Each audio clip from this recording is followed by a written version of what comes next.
What's up, guys? It's Pill Blerd here. Welcome to the inaugural episode of Hump Day Havoc. Here I talk about, what's going on in the week and things that I've noticed kind of on a bigger scale. And you get, one-on-one with Pill Blerd. And today I'm playing Spider-Man, Marvel Spider-Man. I actually beat the game already.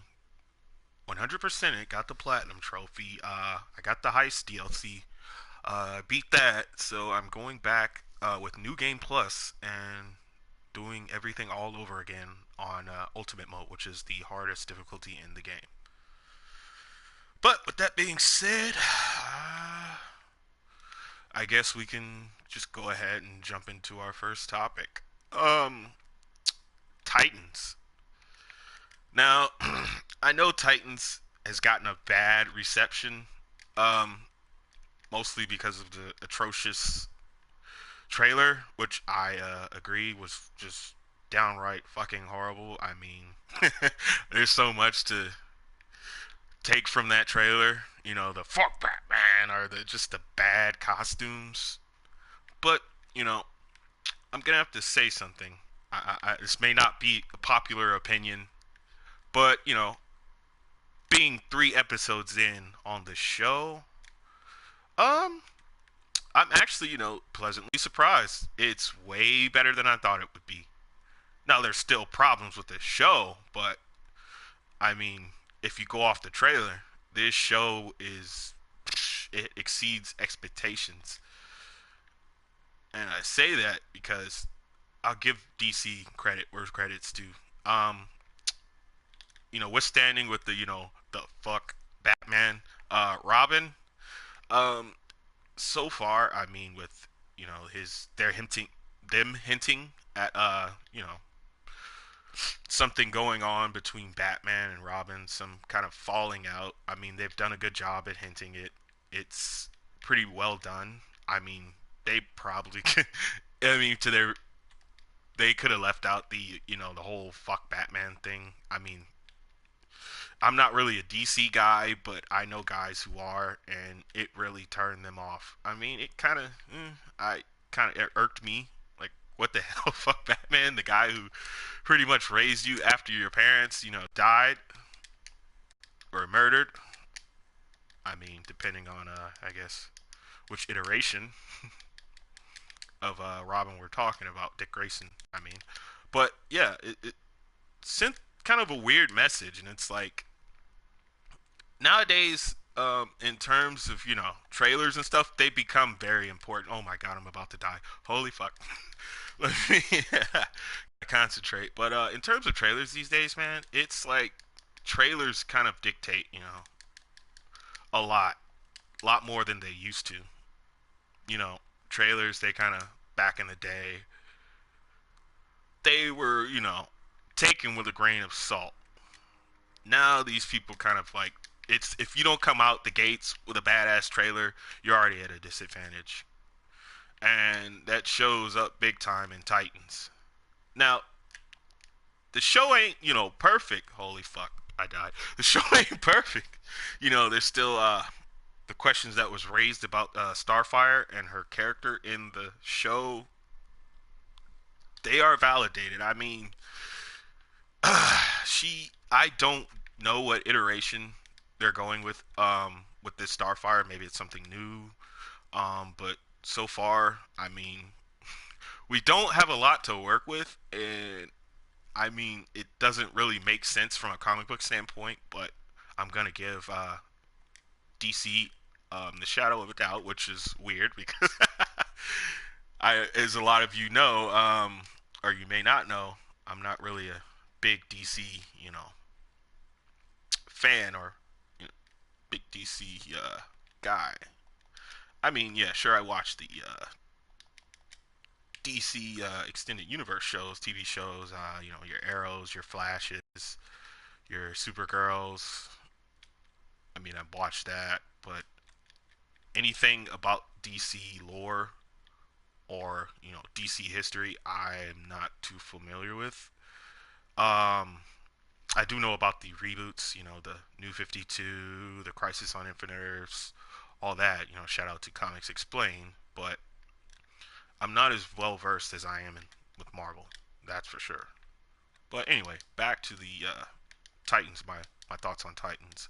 Um, Honestly, like I said, I like what they did with Robin. It seems like so far the show is the Robin and Raven show because those are like pretty much the most these are pretty much the two characters we've seen the most screen time of. Now, which is not a problem because I like both of the characters how they're done on the show so far. I mean, I was kind of wondering how they would display Raven's powers in a live action setting. And so far, so good. I mean, CGI is not that bad. I mean, for a TV show, and once again, I go back to the trailer. The trailer just looked like a low budget cosplay fan film. But I'll give them props. I mean, so far, the action scenes are good. The show's pretty fucking violent. I will say that. I mean, there's times, Robin's fighting guys and he's just fucking stabbing scissors into their.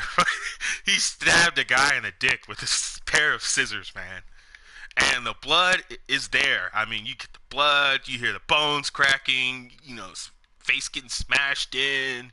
When Robin's done with a fight, there's blood all over his face. It's just wow. And part of me thought like, wow, you didn't really need, you don't really need the darkness when it comes to Titans. I mean, Titans as a show or Titans, as characters, they're not really inherently like they don't really want at first glance they don't really fit in a dark universe like a gritty version of the Titans. But I'll give DC credit again. They've done a pretty good job. I mean, I see where they're kind of going with this, the realism. But you can do realism without being dark. That's for one. And like I said, they pleasantly surprised me. I mean, like I said, we're only 33 episodes in, so to give my full review on the show, I'll wait until the season's over. But so far, so good with Titans. I mean, let's be frank now. It's not as good as the OG Teen Titans we all know and love, but they're kind of like one's animated, one's live action, one's geared more toward children and young adults, and one I guess with Titans, I'm pretty sure their audience is kind of the older millennials, the people that kind of grew up with the Teen Titans OG cartoon. So I guess that would be their audience, but kind of confusing because if that's your audience, then you should already know, you know what your what your what the show could be like, to make it successful. And this whole thing with DC being dark, like all their stuff, like all their show, well, not all their, well, mostly. I mean, pretty much the only show that hasn't been dark per se. I mean, The Flash has its dark moments, like his father, Barry's father dying in the second season. Sorry if you guys haven't seen the show. Sorry, spoiler warning. Yeah, when Barry's father dies, I mean, the whole thing of Barry going, the flashpoint in season three of Barry going back and changing the timeline to fix it. Well, not fix it, but change the timeline to where his mother lives instead of dying at the hands of the Reverse Flash, aka Ebok Thawne. But Supergirl, I don't. It didn't really have its dark moments. Now, Arrow is pretty fucked up show. I mean, in terms of things that go on, like the grittiness of the show, it's pretty. If you compare it to the others, it's pretty fucked up.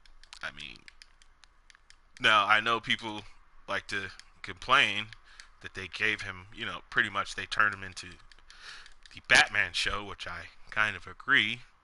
But at the moment, they really didn't have access to Batman and having him on the show because he was in the movies, and they don't want to, I guess, confuse folks. But now, which is kind of they've kind of nixed that because there's a Supergirl movie in development and there's a Supergirl TV show.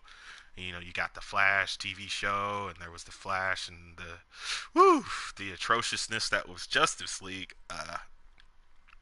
So I mean, they're starting to change, and now there's rumblings. Well, not rumblings. It's been confirmed, but this season's crossover between the DC shows will be introducing Batgirl.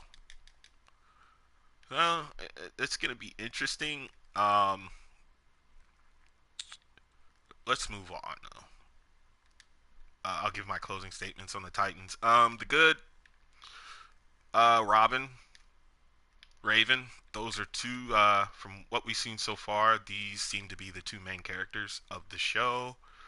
Um, I like both characters, how they're handled. I'm curious to see, what happened between Batman and Robin, why they fell out. Um, Curious to see more about, Raven and the whole, Trigon storyline that they're building up to. Um, the bad, I would say Starfire. Now, let me disclaim for you, you little PC SJW, or just the folks. I won't even say SJWs, but just the folks. Oh, people don't like the Starfire character because of Black Woman's Plague. No, that is not the case. I don't give a fuck if she's blue, green, a yellow actress playing her. It just the costume. She looks like a fucking whore, a prostitute, and the way they handle it in the show, uh, it still didn't it still didn't justify what she was wearing. I mean, I guess she woke up pretty much. She woke up in a car accident with no memory of who she was. So she doesn't know that she. I guess everybody knows that she's an alien, but I guess she doesn't know at this point. And they're slowly building it up, but it's like I don't know. It just doesn't seem. It doesn't have that that same feeling from all the other iterations of the Starfire, and it doesn't have to be the same, but I mean, a lot about this character. They seem to not take a lot from the comics in terms of her. I mean, Starfire, she's got fire coming out of her hands, and it's like, what? That that was never her powers. It's just like, okay, I'm getting my ass beat. Hold on, guys. Let me handle this real quick. All right, where was I? Yeah. I don't know. It just doesn't. I'll wait for a couple more episodes. I guess I'll check back in and kind of give you guys an update after three more episodes. We'll do a thing where every three episodes we'll come back and we'll discuss it, and I guess we can call it Titan Talk. That'll be the segment, Titan Talk with Red Pill Blerd. But yeah, you guys let me know in the comments section what you think about Titans so far. Do you love it? Do you hate it? Yeah, let me know. Now moving on, I wanted to talk about the MCU, the future of the MCU. Now I know everyone's talking about Avengers 4 and what kind of implications it'll have on the Marvel Cinematic Universe, especially with the Disney and Fox deal going through, and the MCU being able to have access to the Fantastic Four and X-Men characters. I actually wanted to talk about the news that came out from Variety.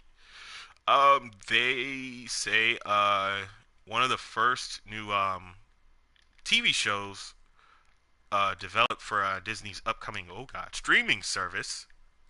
Who the fuck threw that? Their upcoming streaming service will be a Falcon and Winter Soldier show. Now, it's been reported by Variety earlier. I think this was about a month ago that they had three shows based in the MCU that were going to be in development soon, and that was Peter Parker, Spider-Man, Loki, which I was very interested about, and a Scarlet Witch TV show, which I'm really interested about because that may be a way where they can introduce or touch upon mutants finally in the MCU, which is awesome, in my mind. But I mean, I hear these shows they're gonna rival the movies in terms of budget, which is really exciting. I mean, I kind of think that's a good idea because a lot of these characters they don't really need solo movies. I mean, we've already gotten an inkling of what they're about, and god damn it, and a TV show, a limited series TV show, maybe 6 to 10 episodes would probably do for these characters. I mean, I'm actually excited to see what they're gonna bring to the table, and I mean, this is like kind of really big because you have movie actors in a TV show setting, which is interesting. One, they're expanding the MCU and kind of combining it with the TV show verse, the TV verse. You got your Agents of Shield, your your Luke Cages of the world, your Daredevils of the world, your Punishers of the world, and kind of expanding, I guess, because when it came to the MCU, the TV shows that were kind of based around the MCU, their references to connecting them, they were vague at most. I mean, vague and very little. And hoping with these new shows in development, is the hoping that they can expand upon the shows as well as the MCU in the whole. And we kind of this is a chance for us, the lesser known characters, i.e. Falcon and Winter Soldier, um, to kind of get their own shine, get their storylines. It would be interesting to see, what this Falcon and Winter Soldier show would entail because I loved their chemistry in Civil War. It was pretty good. Anthony Mackie and Sebastian Shaw, they work pretty well together. So I'm excited to see, how that's gonna turn out. But I mean, the MCU is in a particular place right now because this is coming off uh, basically everything they've done in the last 10 years, which has been nothing short of excellent. And now you kind of have this conundrum to where you're setting up for, everything you've worked on for the past 10 years, all rolling in, coming to fruition with Avengers Infinity War, your Captain Marvel, and also, Avengers 4. So, it's a very, exciting and curious time to see where they go next. And I kind of have an idea of what their next big storyline could be. I believe it could be, Secret Invasion. Because, I don't know if you guys know, the Captain Marvel movie will be dealing with Skrulls, which is pretty exciting for me because Secret Invasion is one of my favorite comic book events. It was probably the second comic book event I read for Marvel Comics. The first one was Civil War. Um, but yeah, it had so many good moments and good points. I don't know if a lot of people, I don't know, I haven't really gauged people's thoughts on Secret Invasion. But, let me know in the comments section. Did you like Secret Invasion? Do you think that the MCU can do that storyline justice? And also, if you don't like Secret Invasion, let me know what your favorite comic book event is in recent memory. Um, yeah, let me know. Because I'd like to gauge folks' ideas. You know, that's the thing about comic books, man. Especially, in Marvel and DC, you have tons of variety. But anyway, I guess we can move on. Oh God, it's Halloween time now, guys. Oh, what's everybody doing for Halloween? Me, I'm probably gonna. Oh God. I'm probably gonna stay home, not do anything special. Maybe smoke a little the ganja, watch some scary movies, play some games. Might even do a Halloween stream for you guys. I don't know, maybe with Friday the 13th. Or I might get a new game tonight. I'm not sure. I'll have to figure that one out. But yeah, it's Halloween, and also I did want to talk about. Excuse me, there. Sorry. Since it's being Halloween, I wanted to talk about horror movies. I give my top 10 horror movies of all time. Um, there's a disclaimer here. This is my opinion. Um, I don't want to hear people in the comments section getting mad at me like, "Oh, you left this out," or "Oh, you left this out." This is my opinion, folks. If you want to express that, that's fine, but know that that is my opinion. So don't get butthurt. But with that being said, I guess we can jump into the list. At number 10, I have The Strangers. Actually, the first movie, not the sequel. I forgot. I didn't even see the sequel. The first Strangers movie, man. That was one of the first horror movies in a while that actually had me pretty spooked, like pretty scared. Like the tension building in that movie was like, woo! It was par to none. It kind of reminded me of the original Halloween, the 1978 Halloween movie, with John Carpenter. That movie, the way they built the tension and the pacing of the story, just half the movie was pretty much tension building of Michael stalking Laurie and her friends. And it was done perfectly. I mean, with the score, the John Carpenter. Yeah, John Carpenter. Guys that don't know this, John Carpenter pretty much wrote the whole score for the fucking movie, his damn self, which was pretty impressive. But going back to the Strangers, yeah, it was pretty much Halloween levels of tension building. Scott Speedman and Liv Tyler do a great job of just their chemistry and responding to the fucked up things that are going around them, especially Liv Tyler, man. I have to give her props. Like, I wasn't a big Liv Tyler fan. The only good movie I liked her in was not Titanic, Armageddon. But she surprised me with this flick. I was pleasantly surprised. I already knew Scott Speedman from the Underworld series. Loved him there. Um, the highlight of that movie, I guess the highlight scene I could say was this was when Liv Tyler's character was kind of walking through the house. They're the cabin.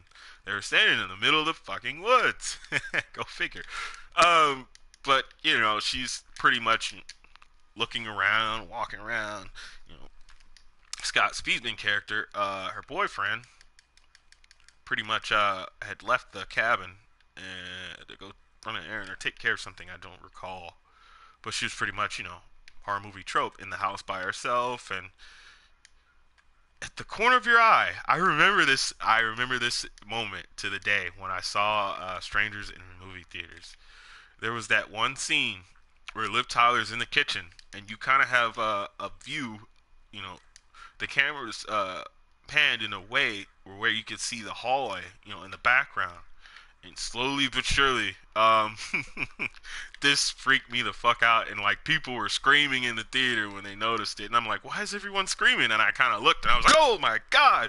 You got the Bagman guy, who's one of the serial killers, in the background, just like watching and stalking her, and that shit freaked me the fuck out. Like it was just, it shocked the fuck out of me, man.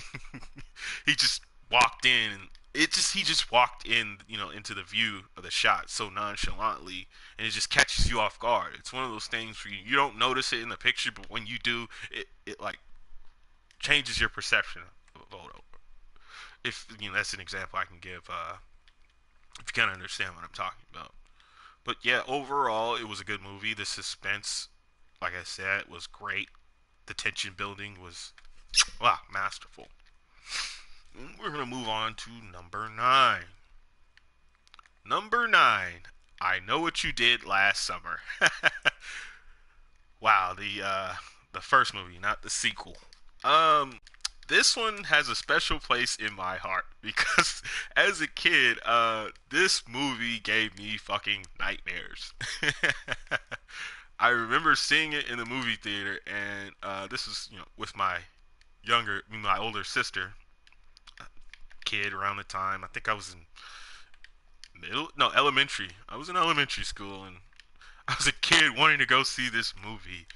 Um, and this was your, run of the mill horror movie, slasher movie, which was pretty big in the 90s into the early 2000s. And I mean, they had a great ensemble cast,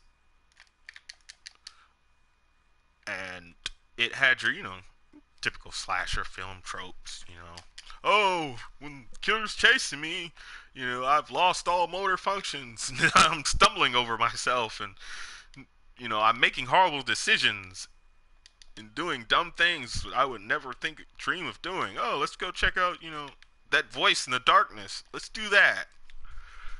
But like I said, this movie has a special place in my heart because it kind of scared the fuck out of me as a kid, but also it kind of fuck. Give me a second here, guys. I'm gonna have to actually pay attention here. Whoop, whoop, whoop, whoop. Oh boy, gotcha. Stay down.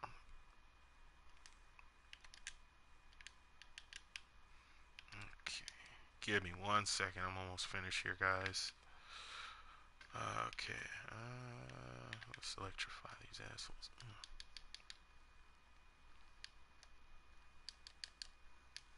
There's that. Ah, fuck.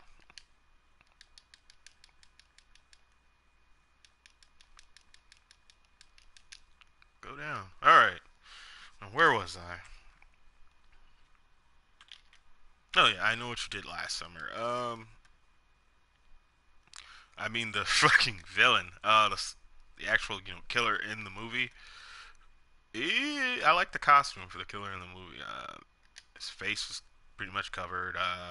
Obviously, with all serial killers have masks, but he had the hook, the fisherman's hook, and the brutality of kills with a fisherman's hook is fucking intense. And this guy would like pull the hook through bitch's fucking necks and shit, and the hook's hanging out of her Adam's apple, and he's dragging folks with the hooks. It's just, oh god, that gave me nightmares for weeks, man. Uh, moving on to number 8. Number 8, I'm gonna go with the original Dawn of the Dead movies. Original Dawn of the Dead, I actually saw the remake before I saw the original. I didn't see the original until about I'd say like 5 to 7 years after after I saw the remake. But after seeing the original, I could see why this film is pretty much critically acclaimed. George Romero, man. I mean, I can't really, give this guy justice, for what he's done for the horror community. Not only the horror community, but the zombie genre in general. Um, anywhere from the Night of the Living Dead to, Dawn of the Dead and Day of the Dead. I mean, he pretty much, broke ground and kind of put zombies on the map in terms, But Dawn of the Dead, I mean, everything from the opening sequence where pretty much you have your SWAT going through town, dealing with the zombie outbreak infection. And this movie has so many social and political side stories to it, or I wouldn't say side stories, social and political themes. Now, let me just hold on. Let me disclaimer this, guys. Dawn of the Dead is a great example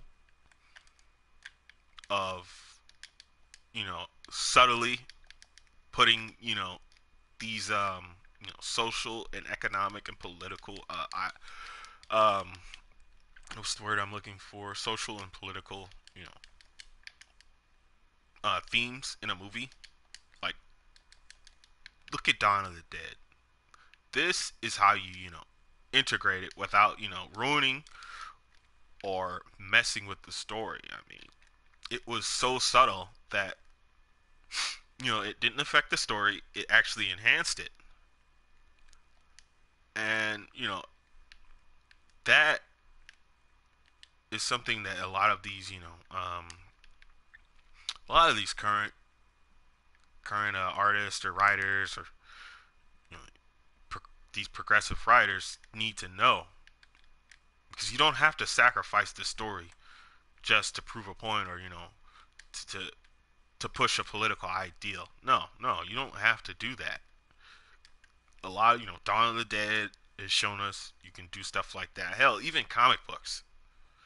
Comic books. Now, I'm not talking about, recently, but you have your Chris Claremont's, your X-Men, his run with the X-Men. There were so many social themes in his comics, but they were so well written and like intricately you know interwoven with the story that, for one, you didn't notice it until the end of the story, and you think about it and you're like, damn, like, wow, I did not I did not think, oh, the mutants being you know allusion to civil rights in the 60s and stuff like that. It's something that's subtle, but it works with the story and it doesn't hinder the story.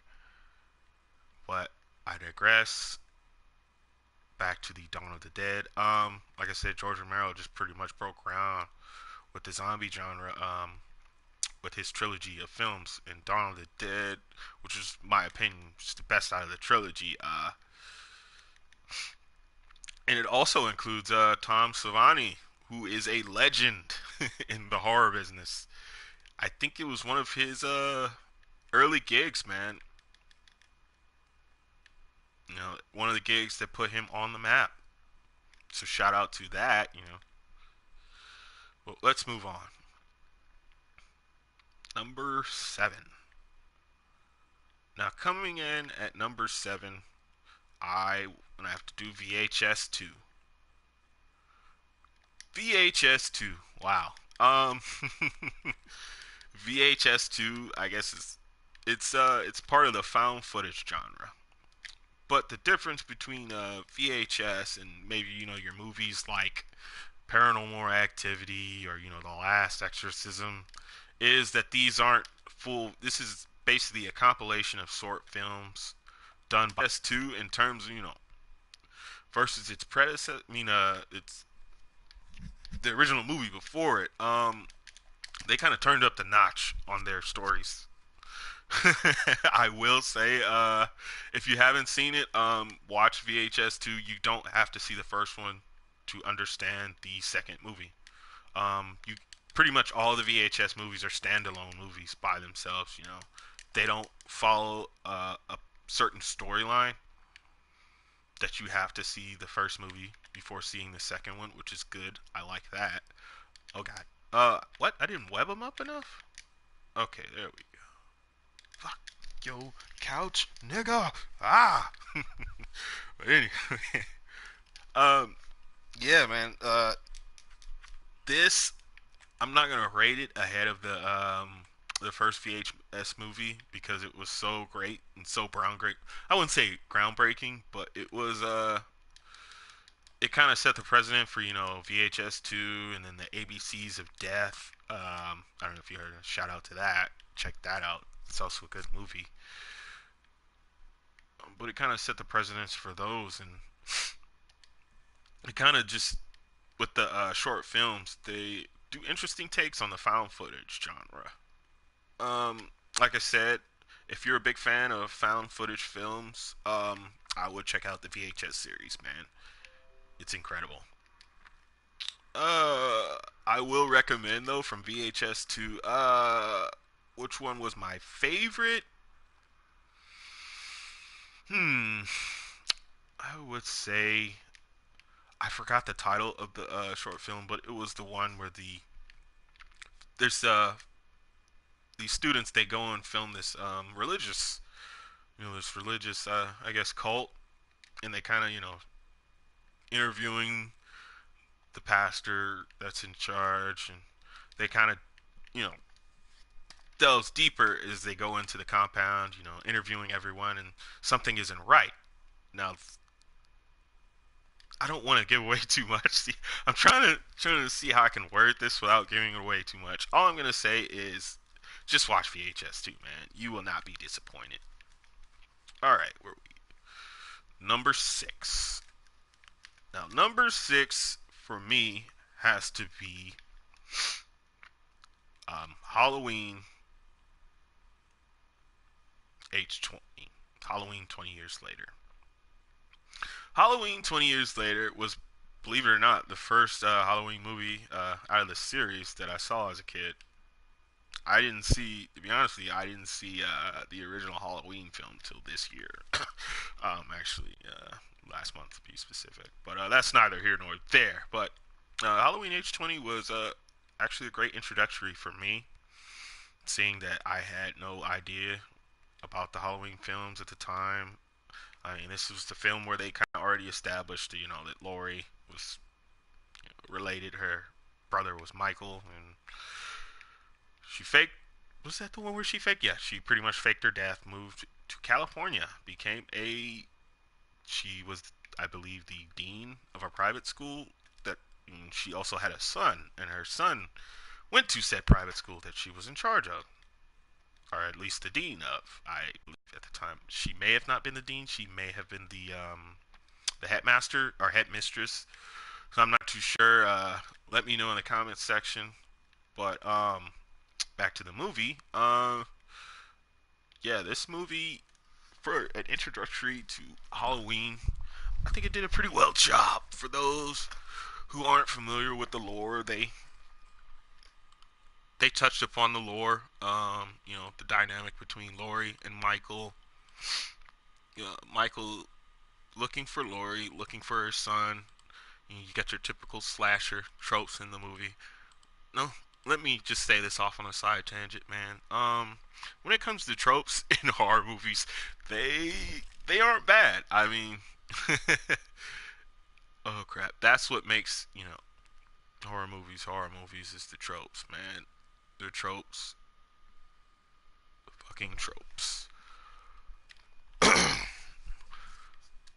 mean, sometimes they kind of oversaturate with tropes, but i.e., Cabin in the Woods, as a kind of a poking fun at the horror genre, which I love those type of movies.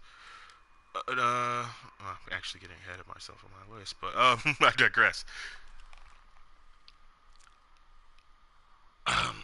Where were we at? Halloween H20.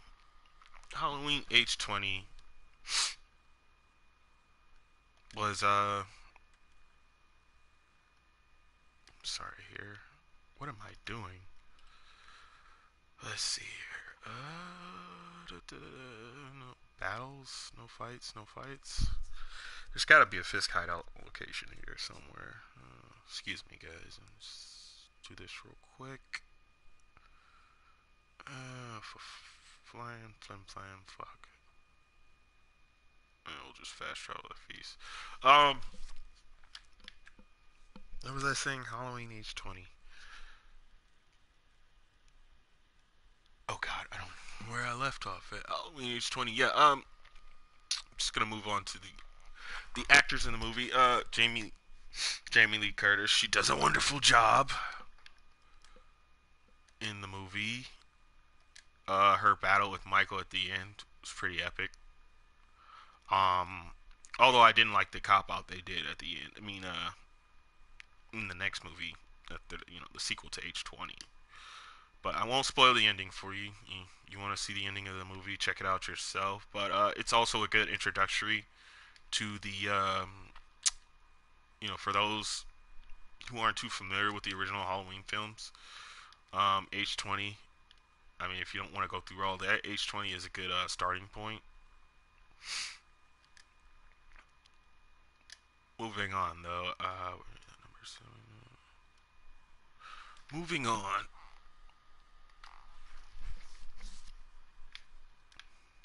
Excuse me 1 second, guys. Just quickly check. There we go.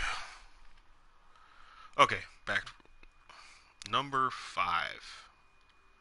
Number 5 in my top 10 horror list would have to be Wreck. And I'm not talking about, the Americanized version, Quarantine. I'm talking about the Spanish original film, found footage film, Wreck. Now, if you've seen Quarantine and you haven't seen this movie, you're fucking wrong. You need to stop what you're doing right now. I don't care if you have to leave my stream. Blerd is giving you permission to leave the stream. You need to watch Wreck, man. That movie is a cinematic masterpiece. I mean, everything. Once again, I don't know if you haven't noticed by now. I'm really into tension building in a movie. The build up, the movie. I'm really into that. It really kind of dictates for me. It dictates how the movie is going to go forward, and also the pace and the kind of the atmosphere of the movie. In terms of horror movies, atmosphere is very important, and Wreck like hits that out of the park, man. I mean, the found footage I paired with that, and just the darkness that surrounds the film. I mean, the film is pretty much, a lot of the film is filmed, in night vision. So a lot of your views are obscured, and it gives that, that feeling of paranoia, or you don't know what's in the darkness ahead of you, and that played a big role into the film. And it's a found footage, zombie film. Found footage, I guess, it's a outbreak film. But like I said, if you haven't seen the movie and you've seen Quarantine, or hell, if you haven't seen the movie, you need to go see that movie. Stop what the hell you're doing and go watch Wreck. Now, I'm not talking about the American version of Quarantine. I'm talking about the original Spanish found footage film. Now, where we left off at? Was that number 5, I believe? Alright, number 4.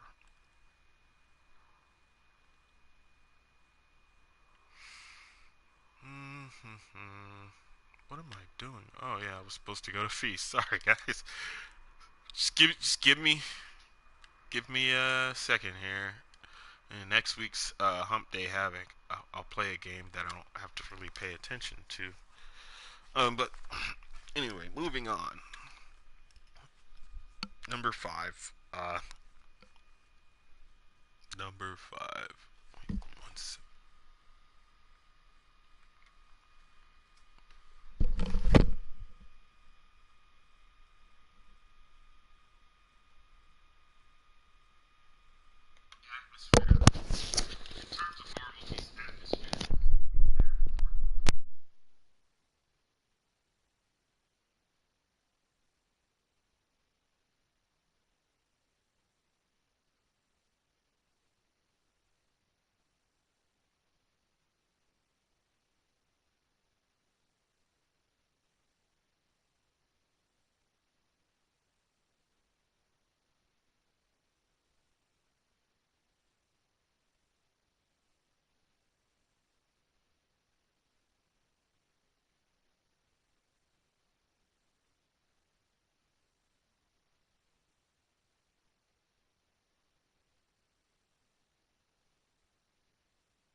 Alright, guys, I'm back. Sorry about that. A quick swig of water. But now we're back. We're gonna move on to number four. Number four is Cabin in the Woods. Cabin in the Woods isn't really a horror. It's a horror movie on the surface, but it's so much more, man. So much more. Big ups to Chris Hemsworth, I believe, in this movie. Chris Hemsworth, shout out to him. You know, Thor did an excellent job in this movie. Give him props for that. The movie as a whole, it pokes kind of fun at the horror movie genre. I liked it. I really liked it a lot. Big shout out, man, to those those movies. Those kind of like poke fun or parody movies. Love those parody movies, especially when it comes to horror movies. Like your scary movie. Only scary movie one and two, and went to shit after that. But kind of those poking fun at Cabin in the poking fun at horror movies. But Cabin in the Woods does it so well, and they do it so it's so sophisticated. It's great, man. Shout out to Joss Whedon who wrote the screenplay. I'm a big fan of Joss Whedon. From the Buffy days to the Avenger movies. He's a great writer. He knows how to write characters, and he knows how to write characters in a real world setting. Kind of those larger than life characters. Put them in a real world setting and make it work.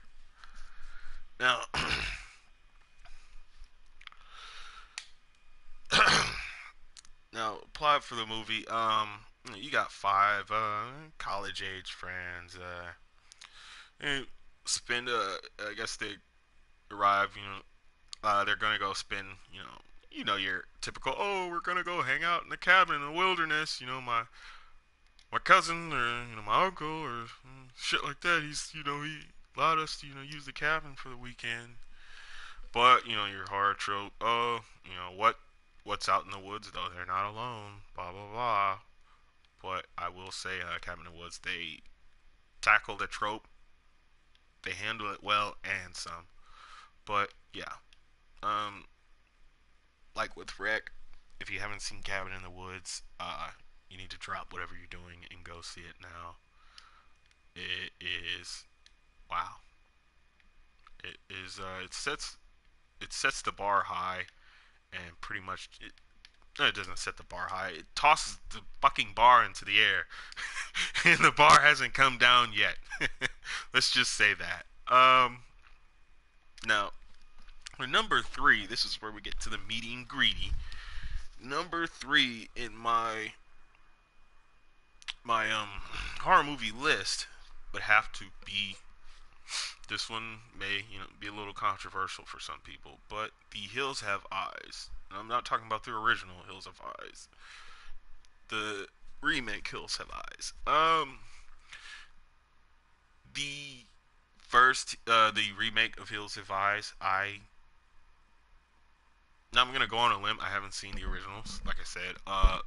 But from the remake, from what I've seen of it, I enjoyed it. Your family, they're on a road trip. And I believe they were going through the desert or countryside. It was probably the desert. But basically the synopsis is, what the hell was that? Hold on, guys.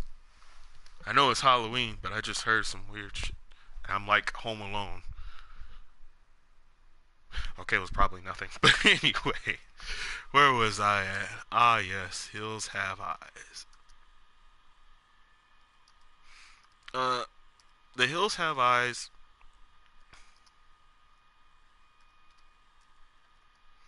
Oh dear. I heard it again. What the hell's going on? Alright, The Hills Have Eyes. It came out in 2000. I want to say 2006, I believe. Let me check. Yeah, it came out in 2006. What to say about this movie, man? It's basically a family five. They're going around, on a road trip. They're on the way to San Diego, and they got a camper van, and they're in the desert. And, I think it was a flat tire. An accident happens, and it's your typical, oh, we're stuck in the middle of fucking nowhere movie, but it's done so well that you can kind of leapfrog the tropes and hold on. God damn it. Sorry, guys. I know professionalities there, but this is the first episode of Hump Day Havoc. We're working through. We're working as we're going, guys. We're working as we're going. I really didn't have a plan for this one. I just jumped on and thought I'd start streaming. But yeah, they're stranded in the middle of the desert, but they're unaware that this was actually a nuclear testing facility. And there was actually people that stayed around. They dropped with the nuclear testing facility. Shit about radiation, and it's basically like what Chernobyl, that movie, the Chernobyl incident, or whatever the fuck that movie is called. I'm sorry, my unprofessionalism is at all time high right now. But yeah, the Hills Have Eyes. From what I've seen, like clips I've seen from the original, I'm gonna go on a limb here. This may not be unpopular opinion, but Bart, you haven't seen the movie. Go see the fucking movie before you judge. And you're right on that one. But as of now, I'm gonna go ahead and give the remake of The Hills Have Eyes the edge over the original. That's to be determined. Hell, I might see the original tonight since it's being Halloween. And give my 2 cents on that. But yeah, just the fucked up, the havoc and the chaos that goes on in the movie where they pretty much getting picked off, one by one. Just I love the way it was handled, and shout out to Alexandra Aja, who directed the film. I think he did a great job with the once again the tension and the pacing. Building the tension in the movie. Now, would I recommend it to folks? I would recommend it, but it doesn't leapfrog Wreck and Cabin in the Woods because they pretty much took their genres within the horror, their subgenres within the horror genre to a whole new level. So, yeah, there's Hills Have Eyes. Will I see?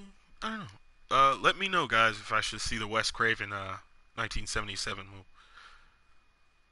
But let's move on to what's that number? 3. Number 3. Now we're heading into territory. No, we're in the number. I'm sorry. Number 2. Number 2. Whew, Friday the 13th. Part 2. Friday the 13th Part 2. That was like the Halloween movie. I did not see the original Friday the 13th until years after. I'd say years after what was the last one they had? Jason Goes to Hell, I believe, was like the last movie they had made. Friday the 13th movie they made before Freddy vs. Jason. But yeah, Friday the 13th too.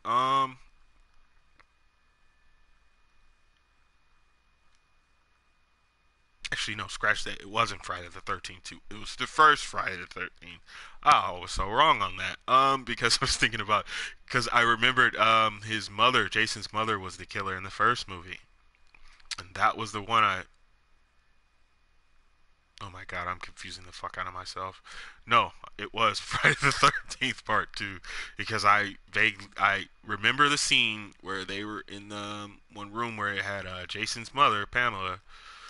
They had her head on the fucking they had her head on a shrine enshrined. I think this was like Jason's room or something. Only Jason would be the fucking weirdo, to keep his mother's head, but basically one of the characters in the movie, she pretty much put on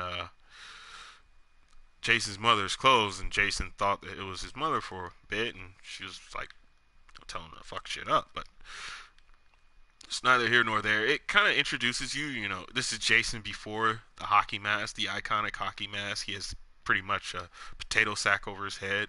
The kills pretty fucking intense in this movie.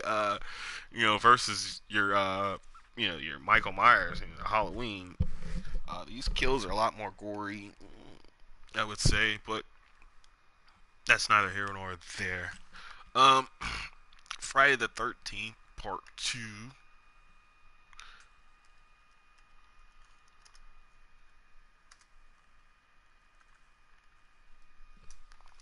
Whoa. Ooh, sorry.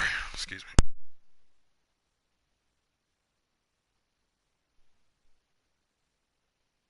Wow, I didn't realize I was muted there. But Friday the 13th, Part 2.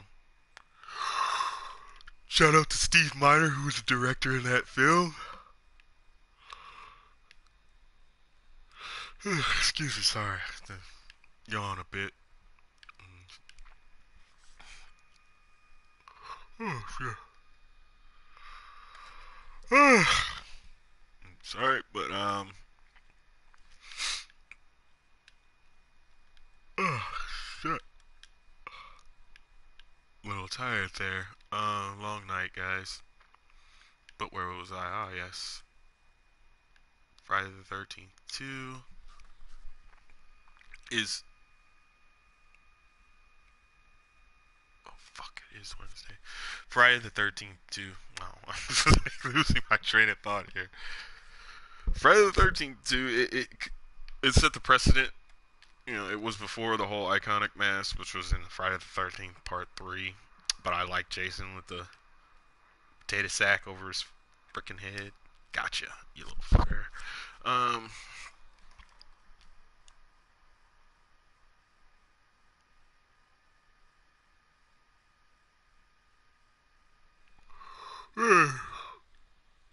sorry, I was reading something. Where were we?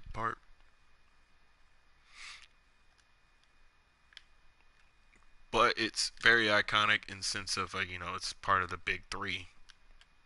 In terms of slasher films. Well, big three, not really slasher films, but big three in terms of horror movies. Your Freddy, your Jason, and your Michaels. Now we're moving on to number.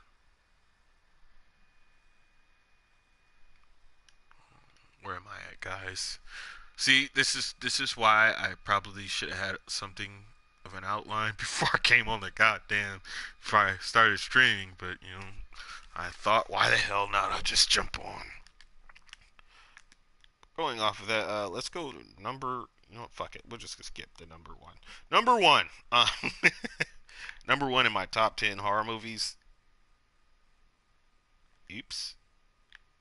Number one in my top 10 horror movies has to be the original Nightmare on Elm Street.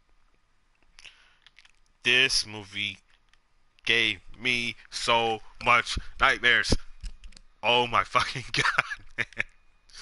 Wes Craven, man. Wes Craven, when he's at his best, he can make a damn good horror movie. And Friday the 13th, not Friday the 13th, I'm sorry. A Nightmare on Elm Street clearly, shows his prowess, his horror movie prowess. Where the fuck? Oh shit, I'm in the wrong building. Am I? Let me restart this mission. Uh, Sorry about that. But yeah, man. Friday the third. God damn it. Nightmare on Elm Street. Nightmare on Elm Street, man. Wes Craven, Robert Englund. These names are synonymous with the horror movie genre. This movie, man. As a kid, seeing this movie freaked me the fuck out. I did not want to go to sleep. And the visual effects of this movie at its time was very, very good, very groundbreaking. I actually have the poster sitting on my wall of the original Nightmare on Elm Street. With the Robert Englund, Wes Craven, pretty much teaming up. To be honest with you, Friday the Why do I keep saying fucking Friday the 13th? Uh, Nightmare on Elm Street. Ooh, no, don't manual say. A Nightmare on Elm started poking fun, with Freddy's dad. It was more of a kind of a horror movie slash parody of a horror movie.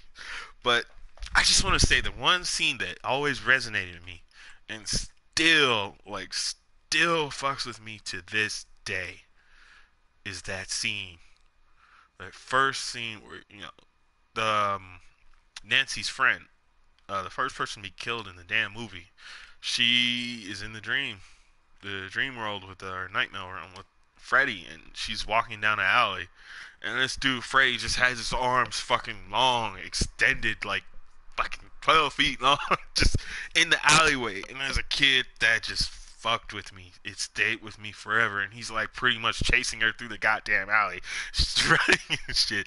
And if you look back at it today, it's like it looks silly, but back seeing it as a kid, it fuck with me. Now another scene in that movie, which is like the same within the same scene, which really fucked with me, was when she was still stuck in the dream state, and she was fighting Freddy, and her boyfriend was sleeping next to her, and she kind of woke him up, her screaming, and he wakes up, and she's like fucking on the wall, like she just fucking she's on the wall and she's screaming, and all you see is scratch marks, showing up on her body. And this dude is like freaking the fuck out, and he's trying to help her. He can't do anything, she's pretty much helpless, just helpless to just watch her, crawl on the wall and get fucked up. But yeah, if you haven't seen the original Nightmare on Elm Street, I suggest, man, it is one of the horror movie.